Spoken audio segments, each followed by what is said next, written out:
Hi, this is my how-to video for single leg stretch. So we're going to start by coming down to the mat. Single leg stretch is one of the exercises I would always really recommend if you're looking to build strength really quickly.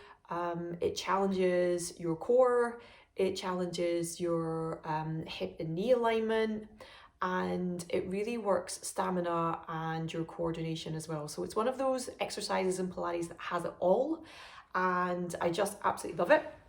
So we're going to start on our backs in relaxation position, making sure that of course we're in our nice alignment, that we're in our nice neutral pelvis, neutral spine. So back of the head, back of the ribs, sacrum heavy into the mat. The legs are hip distance and parallel, and the ankles are in line with the hip bones. So we're just resting down. From there, to come into your start position for single leg stretch, just make sure the collarbones are nice and wide as well. Nice open through the front of the body, chin's in line with the breastbone. From there, you're just going to come into double knee fold, one leg at a time. So breathing in, we exhale, we draw the abdominals down, and we stack one leg.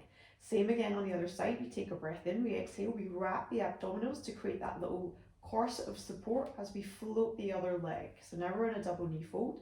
We're going to connect the feet, and we're going to make sure that the knees are stacked over the hips. So the abdominals are drawing down, feet are connected, knees are stacked over the hips, and we're in this little external rotation. This big diamond shape with the legs. Now the arms are lengthened down by your side, and in the start position, you bring the hands to the sides of the shins. So this is you effectively ready to go.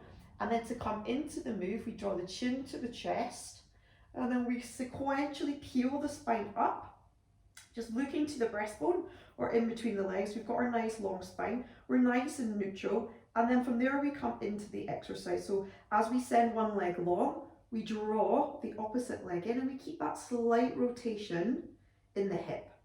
We also make sure that that leg, as it moves, stays in line with the hip and its little rotation.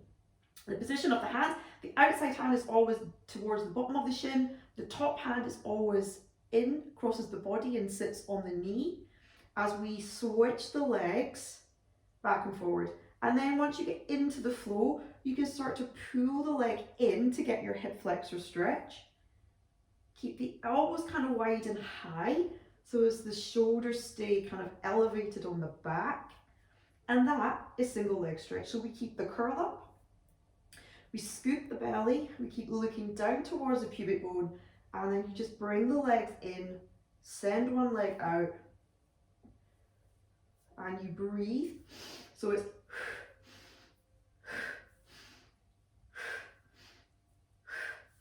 let's go for two more. Really driving that knee in to get the stretch, and then you come back to your start position. Lower the head down first, bring the arms down, and then legs one at a time. Modifications, if you're kind of new to Pilates and it feels a little bit too much, you're just going to come into the leg position. So you're going to float the legs, connect the feet externally, rotate from the hip, and then you can just work from there with the legs. So lots of abdominals here, trying to keep your neutral. If that's a challenge, you can kind of take a little spinal imprint and you can go from there. So just working the legs, pressing in slightly to the backs of the arms, give you an extra bit of support, and then the legs just moving back to your start position, and then you bring the legs down one at a time. You can also do it in parallel, so you don't always have to connect the feet, so you can just stack here and you can work the legs straight out. The most important thing is you try and keep them in line with the hip, that nice long line from the hip through the knee down to the ankle. From here, coming down one at a time. And that, more or less, is single leg stretch.